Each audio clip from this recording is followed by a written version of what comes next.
Nesse mês de maio, nós comemoramos o Dia Mundial da Língua Portuguesa, essa língua maravilhosa falada por milhões de pessoas pelo mundo todo, que é a minha língua, que é a sua língua, a língua de Brasil, de Portugal e de tantos outros países. E para marcar esse momento, eu conversei com uma personalidade, a gente pode dizer assim, que está ligada à língua portuguesa. É o professor Marco Franco Neves, um português que tem cada vez mais estreitado aí relações com o Brasil, principalmente com os seus conteúdos produzidos nas redes sociais. Vídeos super engraçados, curiosos, divertidos, que falam sobre as diferenças da nossa língua, as origens de alguns dos nomes que nós conhecemos. O professor Marco tem uma série de livros já publicados aqui em Portugal e agora o primeiro deles está chegando no Brasil.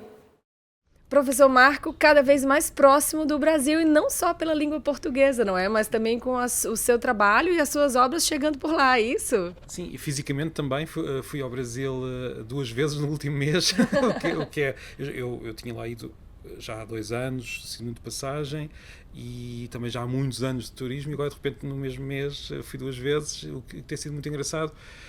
Por vários motivos. Primeiro porque conheço muitas das pessoas que até já conheço à distância e que vejo a comentar e que vão ter comigo e é muito, muito engraçado perceber que nós falamos uns com os outros e há aquele mito que é muito difícil, mas afinal na prática depois nós conseguimos falar perfeitamente e é muito bom ter um oceano no meio mesmo assim conversar. E depois também porque há um livro meu que vai lá, esta é a edição portuguesa, mas que vai sair lá, que é o Queria Já Não Quer, um livro sobre alguns mitos, algumas ideias falsas sobre a língua, mas também sobre algumas ideias verdadeiras sobre a língua. E eu fiquei contente por ali e por lá. É claro, mas o título desse livro é maravilhoso, porque, olha, queria, já não quer, é uma pergunta que a gente do Brasil escuta muito aqui em Portugal, quando responde, então, desculpa, eu queria aqui um pãozinho. Olha, queria, já não quer, que mostra um pouco dessa diferença do que é o nosso uso do dia a dia para a língua, não é? Sim, eu aí devo dizer 2 coisas. Primeiro, eu também ouço muito a pergunta cá. É uma piada muito típica nos cafés, desde novo, que chega um café, eu queria um café. E as pessoas respondem, queria, já não quer. Mas muitas vezes, quando nós estamos entre brasileiros e portugueses, há esta ideia de que isto é uma pergunta que nós fazemos mais aos brasileiros, mas eu por acaso acho que é para todos. É uma piada geral. Mas há algumas...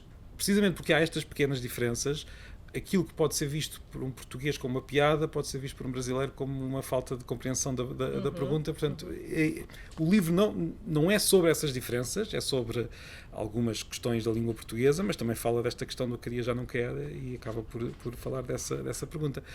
Eu digo, estas diferenças e estas pequenas poeiras na comunicação também só existem porque, na verdade, nós falamos a mesma língua. E exatamente pelo seu jeito também muito natural de lidar com isso, eu acho que isso também é um fator que colaborou para o seu sucesso nas redes sociais também junto aos brasileiros, não é? O professor Marco começa a fazer os seus vídeos muito didáticos sobre algumas curiosidades da língua portuguesa, pegando aí esses aspectos que são diferentes entre os países e de repente começou a aparecer um monte de brasileiro lá acompanhando esse conteúdo, é isso? Sim, foi isso que aconteceu e eu achei muito curioso e fiquei muito feliz. Devo dizer que quando eu comecei a fazer os vídeos foi para as pessoas que estavam à minha volta, para alunos, para colegas, para familiares, e depois comecei a perceber que algo que pode parecer natural agora visto à distância, mas comecei a ser comentado por pessoas que falam português em vários países e no Brasil em particular foi muito forte e está a ser muito, muito intenso, o que é bom. E eu fico muito, muito feliz porque também acho que é importante para todos ouvirmos os outros sotaques do outro lado, para nós também ouvirmos os sotaques brasileiros, os brasileiros também ouvirem alguns sotaques portugueses, africanos, dos vários países de língua portuguesa, só nos faz bem. Às vezes há esta ideia, e cá em Portugal também acontece muito, de que é preciso proteger a língua, que é preciso as pessoas têm medo que as pessoas ouçam outras variedades do português, e isto ouve-se muito entre pais que têm medo que os alunos ouçam outras variedades do português, mas eu digo sempre que isso não tem mal nenhum, antes pelo contrário, só faz bem ouvirmos os outros. Hoje tem aqui em Portugal essa questão, principalmente com as crianças, né, muito forte dos pais, muito preocupados porque o consumo de produtos de entretenimento infantil do Brasil aqui em Portugal, esse consumo é cada vez maior. O que também é natural, visto que, pronto, o Brasil é um país que tem muito mais gente produzindo muito mais conteúdo, é de certa forma natural e até esperado, mas existe realmente essa grande preocupação. E como é que vê isso?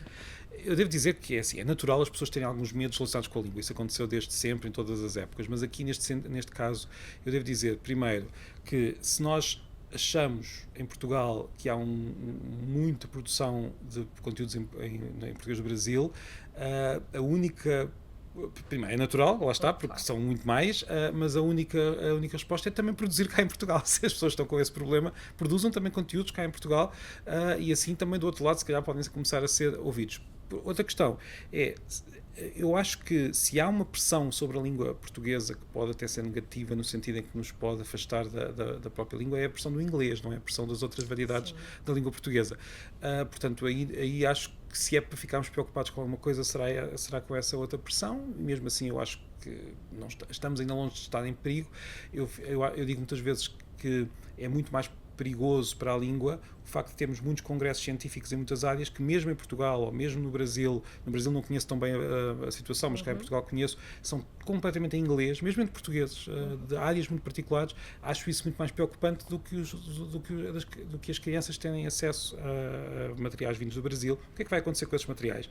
Vão importar algumas palavras, como nós também sempre importamos. Não. Às vezes há pessoas que me dizem mas já viste, é só para um lado, só os portugueses é que importam palavras do Brasil e não ao contrário. Eu digo, quer dizer, historicamente, digamos que ainda foram muito mais as palavras que foram para lá do que as que vieram de lá para cá. Portanto, se virmos uma perspectiva histórica, há apenas um certo reequilíbrio nesta troca. Mas há essa importação que é natural, acontece desde sempre, não parece que seja dramática. Quanto ao sotaque, que é aquilo que realmente preocupa as pessoas, que os miúdos agora vão falar com um sotaque brasileiro, isso o que eu vejo é, só pode acontecer de facto se a criança tiver uma socialização tão pobre que só passa o dia todo só a ver YouTube. Só nessa situação é que isso seria possível. O que acontece muitas vezes é as crianças imitam outros sotaques, às vezes a brincar, às vezes até brincam com os pais, porque eu já percebi que as crianças percebem que os pais ficam irritados e começam a picar os pais, mas na prática, tendo em conta que vivem em Portugal rodeados de uma pronúncia particular, com o tempo é essa a pronúncia que vão adquirir. Aliás, o que nós vemos, por exemplo, com os alunos de pais brasileiros que estão cá em Portugal é que vão ou adquirir o sotaque português ou ficar com os dois.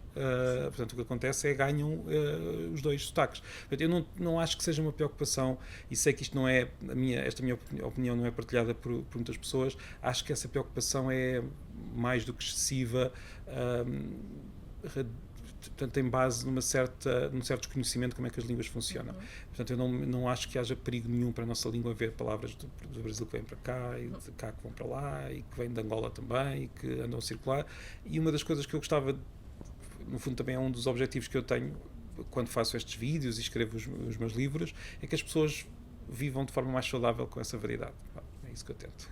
Dá sempre para conversar nessa nossa língua linda, que é a língua portuguesa, não é isso? É isso mesmo, dá sempre para conversar entre oceanos e neste triângulo entre a África, Angola, entre a África, Brasil e a Europa, sem esquecer a Ásia, que também tem lá uns quantos falantes portugueses. Perfeito. Obrigada por ter participado e conversado com a gente hoje. Muito obrigado.